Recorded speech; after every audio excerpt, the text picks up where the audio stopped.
The Last Call, Part 1. The city was still half asleep when Samuel stepped outside his small apartment. Dawn was barely stretching over the sky, painting faint streaks of blue above Los Angeles. The world felt quiet, untouched, almost fragile. Samuel breathed in the cool morning air, pulling his worn jacket a little tighter around himself. Another day, another silent morning, another shift filled with letters, packages, and people who never remembered his face. He walked down the cracked sidewalk, listening to the soft echo of his steps. Nothing about this morning was special. Nothing hinted that his life was moments away from changing forever. He turned into a narrow alley he always used as a shortcut. The ground was slick from last night's rain, puddles reflecting the dim streetlights. Then he heard it, a phone ringing, sharp, urgent, echoing strangely through the quiet alley. Samuel slowed and followed the sound until he saw it. A cracked phone lying on the wet pavement, vibrating with every ring. No one else was around. The ringtone felt almost desperate. Something inside Samuel told him to pick it up. He hesitated only a second before answering. The ringing stopped. A small, trembling voice slipped into his ear. "Dad? Is that you?" Samuel froze. The voice was a child's, weak, scared, clinging to hope. "I think you have the wrong number," he managed. "I'm not your dad." Silence, heavy, fragile. Then the boy whispered, voice cracking, If you see him, tell him I'm scared. I'm going into surgery today, but if he comes, I'll be brave." The line went dead. Samuel felt his chest tighten. He looked down at the screen. One line flashed beneath the last call, St. Mary Children's Hospital. Without thinking, he ran. He sprinted toward the bus stop, heart pounding, breath burning. The boy's voice echoed in his mind again and again. "Dad?" He boarded the bus, gripping the broken phone tightly, as if it were a lifeline pulling him toward something he didn't yet understand. When he reached the hospital, he rushed inside, stumbling over his own words. "I'm looking for a boy named Oliver, 8 years old. Surgery." The nurse nodded softly. "He's already in surgery." Samuel stood before the surgical doors, unable to leave. He waited. Minutes felt like hours. Finally, the doors opened, and a surgeon approached him. "Are you family?" Samuel shook his head. "No, I just answered his phone." The surgeon studied him. "Well, he calmed down after talking to you. Said his dad spoke to him. It helped." Samuel felt something crack inside him. "He's stable," the surgeon added. "He's waking up." Samuel entered the recovery room. A small boy lay under warm blankets, pale but breathing. Oliver's eyes fluttered open, saw Samuel, and softened. "Dad, you came..." Samuel's heart ached. "I'm not your dad," he whispered. "But I came." Oliver smiled, weak but real. "That's enough." Samuel sat quietly beside Oliver's bed, still holding the boy's small hand in his own. The hospital room hummed softly with monitors and distant footsteps. Oliver's breathing was slow and steady, his small chest rising with fragile calm. Samuel watched his eyelids flutter as he drifted between sleep and waking. He didn't know how long he had been sitting there. Minutes? Hours? Time inside hospitals seemed to stretch endlessly. But Samuel didn't move. He stayed because something in him knew the boy shouldn't wake up alone. Oliver stirred softly. "Are you still here?" he whispered, eyes half open. "Yes," Samuel answered gently. "I'm not leaving." Oliver gave a faint, sleepy smile. "No one ever stays," he murmured. "People always go." Those simple words hit Samuel deeper than he expected. They weren't said with anger, just quiet, tired truth. The kind a child should never have had to learn. "Well," Samuel whispered, "I'm here now." Oliver looked at him as if trying to understand why. Why a stranger would care. Why he hadn't walked away. But he didn't ask. He simply held Samuel's hand a little tighter. A nurse entered the room, pausing when she saw them. "He's lucky you came," she said softly. "Sometimes just having someone here makes all the difference." "I'm not his father," Samuel replied quietly. The nurse smiled gently. "Family isn't always about blood." Samuel didn't respond, but her words settled into him like a warm echo. He stood and stretched his stiff legs, then walked to the window. Morning light brushed against the glass, painting the room in soft gold. A new day had begun, calm and full of beginnings Samuel hadn't expected. When he turned back, Oliver was awake again, watching him. "Are you going home?" the boy asked. Samuel shook his head. "Not yet." Oliver let out a shaky breath. "Good." Samuel returned to the chair, pulled it closer, and sat down again. Oliver's eyes grew heavy, his breathing slow and peaceful. Before he fell asleep, he whispered, "Thank you for coming back for me." Samuel swallowed hard. He gently brushed Oliver's hair from his forehead. "You're welcome," he whispered. "Rest now." As the boy drifted into sleep, Samuel leaned back, staring upward. He didn't know what tomorrow would bring. He didn't know who Oliver truly had, or what life had taken from him. But he knew one thing. He wasn't here out of duty. He wasn't here by accident. He was here because something in him had cracked open. He felt responsible. He felt needed. He felt connected in a way he hadn't felt in years. The boy had called him Dad, and even though Samuel wasn't, he had felt the truth inside that word. Maybe this wasn't coincidence. Maybe this was purpose. Maybe this was the moment he was meant to stay. And he did. Morning light slowly filled the hospital room, soft and warm through the blinds. Samuel was still in the chair beside Oliver's bed, head resting against the wall, clearly exhausted. Oliver woke quietly and watched him for a moment, surprised that Samuel hadn't left. "Samuel?" the boy whispered. Samuel stirred, blinked, then smiled. "Hey kid, you awake?" Oliver nodded. "Did you stay all night?" "Looks like it," Samuel said, stretching his stiff neck. "Hard to sleep in this chair." Oliver gave a small laugh. "You didn't have to stay." Samuel looked at him with a soft seriousness. "I wanted to." Those words made Oliver's expression melt into something gentle and grateful. No one had stayed before. No one had cared enough. A doctor entered with a clipboard, smiling. "Good morning, Oliver. Feeling better?" "A little," Oliver replied. "You're recovering well," the doctor said. He glanced at Samuel. "You must be the man from the phone call." Samuel nodded awkwardly. "Well," the doctor added, "whoever you are, you helped him." He went into surgery calmer than we expected. After the doctor left, Oliver looked at Samuel again, voice small. "Why did you come?" "You don't even know me." Samuel took a breath. That question hit deeper than he expected. Because no kid should go through something scary alone. "And when you called, I felt like I needed to be here." Oliver hesitated, then whispered, "Are you going to leave now?" Samuel leaned forward. "Do you want me to leave?" Oliver shook his head quickly. "No, please stay." Samuel nodded. "Then I'm not going anywhere." Oliver's eyes filled with quiet relief. Samuel adjusted the blanket around him and sat back down. "You're safe," he said. "I'm here." Oliver relaxed, breathing more steadily, comforted by Samuel's presence. As he drifted back to sleep, Samuel felt something shift inside him. He didn't feel like a stranger anymore. He didn't feel like he was just passing through. He felt connected, needed. For the first time in years, something mattered. He wasn't running from the world now. He was choosing someone, and that someone was choosing him back. Morning light slipped through the blinds, warming the hospital room with soft gold. Samuel was still in the chair beside Oliver's bed, half awake, stiff from the long night. When Oliver opened his eyes, he stared at Samuel with quiet surprise. "You're still here," Oliver whispered. Samuel smiled gently. "I told you I wouldn't leave." Oliver relaxed, a small wave of relief crossing his face. No one had ever kept their promise like that before. A nurse entered carrying a tray. "Good morning, Oliver. Let's try some breakfast." Oliver frowned. "Do I have to?" "Just a little," she said, then gave Samuel a knowing smile before leaving. Samuel pulled the tray closer. "All right, tough guy. Let's see what we've got." Oliver giggled softly. "It looks terrible." "Because it is," Samuel teased. He fed him slowly, letting Oliver rest between bites. The boy wasn't strong yet, but he tried. After a few minutes, Samuel handed him a cup of water. "You're good at this," Oliver said quietly.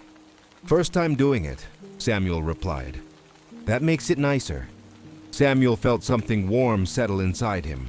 He hadn't realized how much the boy's words would mean. After a moment, Oliver looked at him seriously. "Samuel, Do you think my dad will ever come? The question hit Samuel in a place he hadn't opened in years. I don't know, Samuel said carefully. I waited for him, Oliver whispered. But he never came. Maybe he doesn't want me. Samuel leaned closer. Hey, there is nothing wrong with you. Not even a little. Oliver looked down. Then why did he leave? I don't know, Samuel said quietly. But his choices aren't your fault. Oliver swallowed hard. Do you think someone could stay? Like really stay? Samuel hesitated only a moment. Yes, he said softly. Someone can stay. Like you? Oliver asked, voice barely a breath. Samuel held the boy's gaze, feeling something shift inside him. Yes, he whispered. Like me? Oliver closed his eyes, comforted. I'm glad you came. Samuel placed a gentle hand on Oliver's arm. I'm glad too. As the boy drifted back to sleep, Samuel realized the truth. He wasn't here out of obligation. He wasn't here because of a mistake. He was here because he wanted to be. For the first time in years, he felt connected, needed, anchored, and deep in his chest, Samuel accepted something he never expected. He wasn't leaving this child. Not now. Not ever. Oliver woke in the afternoon looking a little stronger than before. His eyes were clearer and his breathing calmer. Samuel noticed the change immediately. You're looking better, Samuel said. Oliver gave a small smile. It's because you stayed. Samuel's chest warmed at the words. He didn't know how one child could make him feel so responsible, so needed. A nurse came in with a clipboard. Oliver, the doctor wants to run a few simple tests later. Nothing painful, don't worry. Oliver nodded, but his eyes drifted quickly back to Samuel. The nurse noticed. And you must be family, she said to him kindly. Samuel hesitated. Oliver watched him, waiting. I'm someone who cares about him, Samuel said finally.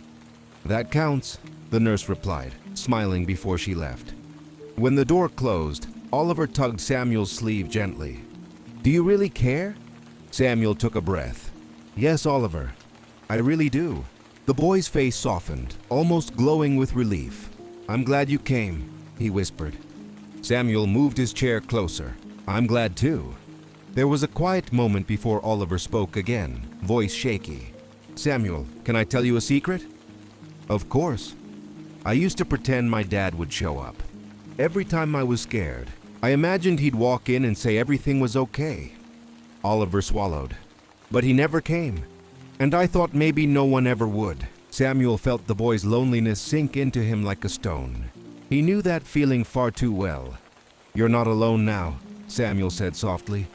I'm here. Oliver looked at him with a hope so fragile it almost broke Samuel's heart. Really here? Samuel nodded. Really?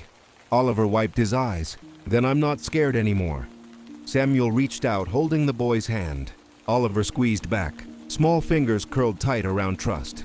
Later, when Oliver rested again, Samuel walked to the window. He watched families coming and going in the parking lot. Kids running to parents. Parents hurrying inside with worry on their faces. A world full of people who belonged to someone. He had never been part of that world. Until now. He turned back toward the bed. Oliver's tired voice drifted out.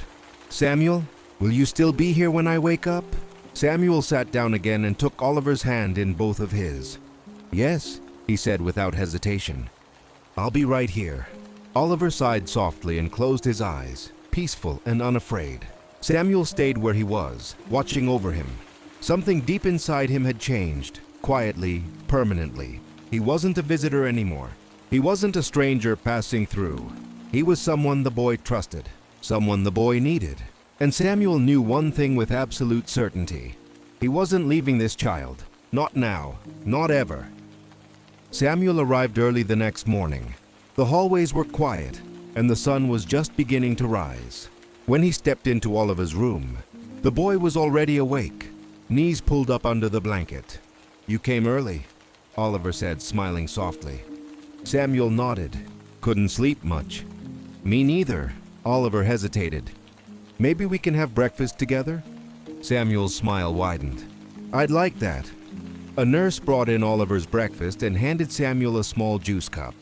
You two seem like a good team, she said warmly before leaving. Oliver pushed his tray a little toward Samuel. Want some? Not unless you want to lose your appetite, Samuel teased. Oliver laughed, a brighter sound than the days before. It made the room feel warmer. After a few quiet moments, Oliver asked, Samuel, do you have anyone waiting for you at home? Samuel paused. No, it's just me. Oliver nodded slowly. So, we're both alone. Samuel shook his head softly. Not anymore. A light knock sounded. A social worker entered the room carrying a folder. Good morning, Oliver. And you must be Samuel, she said kindly. Oliver talks about you. Samuel shifted in his chair. I'm just trying to help. Well, you've done more than most, she replied. She sat down beside the bed. Oliver, your grandmother is traveling here. She'll arrive tomorrow. Oliver lowered his head. She tries. But it's hard for her. The woman nodded gently. That's why we're exploring support options. And if Samuel wants to stay involved, that could help you a lot. Oliver's eyes widened. He can stay involved? Samuel blinked. Is that allowed? Of course, she said. Consistency is important for kids who've been through a lot. Oliver immediately grabbed Samuel's hand. I want him to stay. Samuel felt something tighten in his chest. I want to stay too. The social worker smiled. Then we'll make arrangements. After she left, Oliver turned toward Samuel, worry flickering in his eyes. You won't disappear when my grandma comes, right? Samuel squeezed his hand gently. I'm not disappearing. Even if she takes me home? I'll still be here, Samuel promised. Oliver sighed with relief. I was scared you'd leave. Never, Samuel said. You matter too much. Oliver's smile grew, small at first, then full and bright. You're my favorite person. Samuel felt warmth spread through his chest. You're mine too. In that moment, Samuel understood something clearly. He wasn't just a stranger who answered a phone. He wasn't just comforting a scared child. He was becoming part of Oliver's life. Someone steady, someone real, someone who finally stayed. The next morning, Samuel entered the hospital with steady steps. When he opened the door to Oliver's room, the boy immediately brightened. You're back, Oliver said, relief clear on his face. I told you I would be, Samuel replied. A nurse stepped inside with a clipboard. Oliver, your grandmother has arrived. She's filling out forms and will be in soon. Oliver stiffened. What if she's upset? What if she thinks I'm too weak? Samuel shook his head. She won't, and even if she did, it wouldn't be true. A quiet knock came a few minutes later. An elderly woman stepped into the room, her eyes softening at the sight of Oliver. Oh, sweetheart, she whispered, rushing to hug him. Grandma, Oliver murmured, holding her tight. When she finally let go, she looked at Samuel with gratitude. You must be Samuel. Thank you for being with him. Samuel nodded shyly. He's a great kid. Oliver looked quickly at his grandmother. Can Samuel still come see me? Of course, she said warmly. Oliver relaxed instantly. The social worker arrived next, smiling as she reviewed her notes. Good news. Oliver is strong enough to go home tomorrow. Oliver's head turned straight towards Samuel. You'll come tomorrow, right? I'll be here, Samuel promised. His grandmother stepped out for a moment, leaving the two alone. Oliver took Samuel's hand. What if going home feels strange? He whispered. That's normal, Samuel said. But you won't face it alone. Oliver hesitated. Will you still visit me? Even when things get busy? Samuel nodded. I'll visit as much as you want. You don't have to worry about that. Oliver's voice softened. I'm scared to leave this place. Because this is where I met you. Samuel moved closer. Hey, meeting me wasn't luck or a hospital thing. I'm here because I want to be in your life, not because of this room. Oliver looked at him, eyes shining. So, you won't forget me? Samuel brushed a hand through the boy's hair. Never, not ever. Oliver let out a long breath, tension melting away. Okay, I believe you. Samuel squeezed his hand gently. Everything will be all right. Tomorrow is just the next step. Oliver leaned back, peaceful now, knowing he wasn't facing anything alone. As Samuel watched him settle, one truth grew stronger in his heart. He wasn't stepping out of this boy's life. He wasn't letting go. He was becoming someone Oliver could count on. Someone steady, someone safe, someone who stayed. And he knew he'd keep that promise. The next morning, Oliver sat quietly on his bed with his blanket around his shoulders. There was excitement in his eyes, but fear too. When Samuel walked in, Oliver's whole face lit up.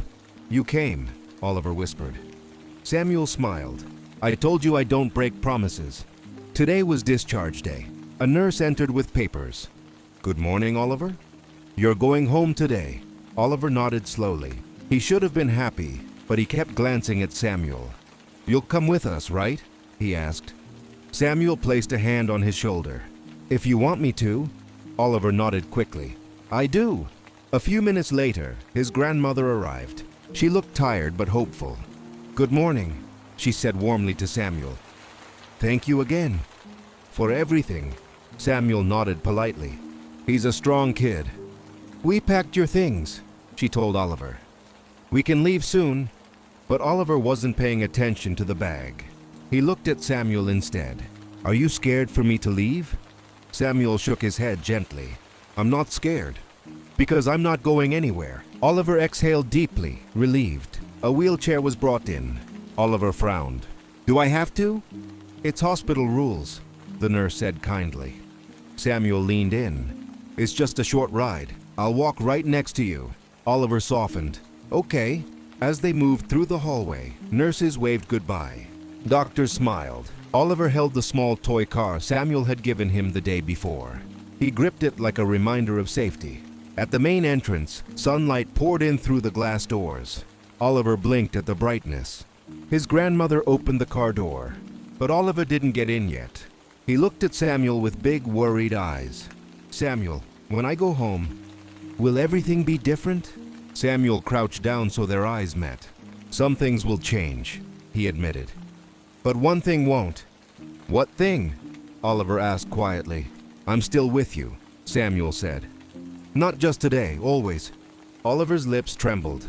"Do you really mean that?" Samuel held out his pinky. "I promise." Oliver wrapped his small pinky around Samuel's. It was a simple gesture, but it meant everything. "Okay," Oliver whispered. "Then I'm ready." Samuel helped him into the car and buckled him in. Oliver's grandmother put a gentle hand on Samuel's arm. "He trusts you, more than I've ever seen him trust anyone." Samuel nodded slowly. "I trust him too." The door closed softly. Oliver placed his hand on the window. Samuel pressed his palm to the glass in return. The car began to roll forward. Oliver didn't look away. Samuel didn't either. Even as the distance grew, the connection stayed strong, unbroken by space, time, or fear. Samuel watched the car disappear around the corner, feeling a quiet certainty settle inside him. He wasn't stepping out of Oliver's life. He was stepping into it. The day after Oliver went home, Samuel kept checking his phone without realizing it. The apartment felt too quiet, too still. He missed the small voice that had become a part of his days. Just after noon, his phone buzzed. A message. "Hi, Samuel. It's Oliver.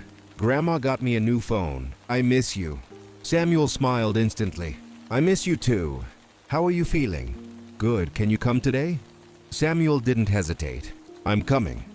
He took the bus across town and walked down a small neighborhood street. Before he could knock, Oliver's grandmother opened the door with a warm smile. "He's been watching for you all morning," she said. Samuel stepped inside. Oliver sat on the couch with a blanket over his knees. When he saw Samuel, he lit up like sunshine. "You came?" Samuel opened his arms and Oliver hugged him tight. "I told you I would," Samuel whispered. They spent hours together, drawing, talking, and laughing. Oliver showed Samuel his new room, his tiny collection of toy cars, and the window where he had waited. "Samuel," Oliver said quietly, "will you come when I go back to school?" "Of course." "And to my doctor visits?" "I'll be there." "And birthdays?" "All of them." Oliver's smile trembled. "You're really staying?" Samuel squeezed his shoulder. "Yes, I'm not leaving." Later, Oliver fell asleep beside him, small and peaceful. His grandmother watched from the doorway, her eyes soft. "He trusts you more than anyone," she said. "You've changed something in him." Samuel looked at Oliver. "He's changed something in me too." She nodded gently. "Then don't let that go." When it was time to leave, Samuel gently touched Oliver's hand. The boy stirred awake. Samuel, good night. You're my family now. Samuel's heart tightened, warm and full. Good night, Oliver. And yes, I'm your family. Outside, the evening air felt different. The world hadn't changed, but Samuel had. He walked home with a quiet certainty settling deep inside him. This wasn't an accident. It wasn't a moment that would fade. It was the beginning of something real. The final call he never expected had given him the one thing he never imagined, someone to stay for.